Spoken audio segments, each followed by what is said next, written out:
జై గణేష. సౌందర్యలహరి 1వ శ్లోకం నుండి 10వ శ్లోకం వరకు. శివశక్తాయుక్తో యది భవతి శక్తః ప్రభవితుం న చేదేవం దేవో న ఖలు కుశలః స్పందితుమపి అతస్త్వామారాధ్యాం హరిహర విరించాదిభిరపి ప్రణంతుం స్తోతుం వా కథమకుత పుణ్యః ప్రభవతి తనేయాంసం పాంసుం తవ చరణ పంకేరుహభవం విరించిః సంచిన్వన్ విరచయతి లోకాన వికలం వహత్తేనం సౌరిః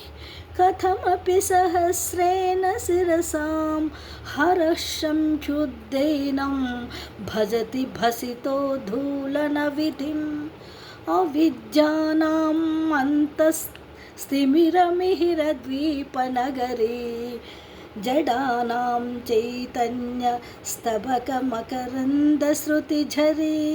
దరిద్రాణాం చింతామణి గుణనికా జన్మజలధౌ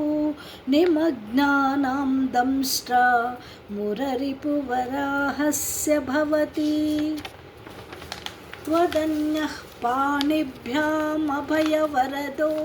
దైవతగణః త్వమేకా నైవాసి ప్రకటితవరాభిచ్చభినయా భయాత్రాతుం దాతుం ఫలమపి చ వాంఛాసమధికం శరణ్యే లోకానాం తవ హి చరణావేవ నిపుణౌ హరిస్త్వామారాధ్య ప్రణతజన సౌభాగ్యజననీం పురానారీ భూత్వా పురరిపుమపి క్షోభమనయత్ స్మరోపి త్వాం నత్వా రతినయన లేహేన వపుషా మునీనామప్యంతః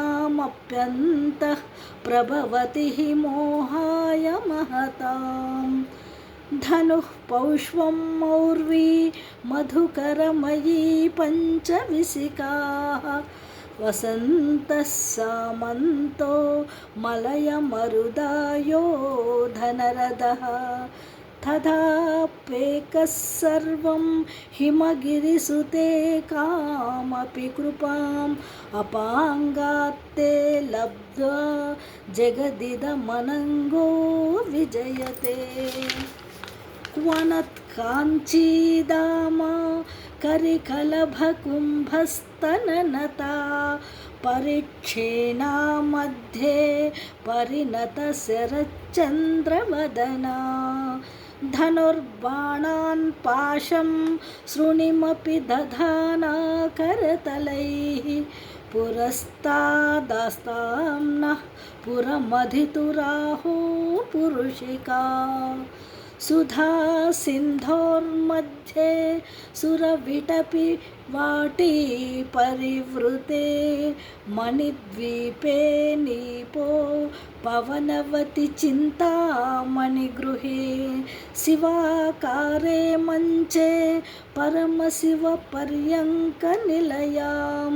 భజంతి త్వాం ధన్యాః కతిచన చిదానందలహరీం మహీం మూలాధారే కమపి మరిపూరే హుతవహం స్థితం స్వాధిష్టానే హృది మరుతమాకాశముపరి మనోపి భ్రూमध्ये సకలమపి భిత్వా కులపథం సహస్రారే పద్మే సహ రహసి పత్యా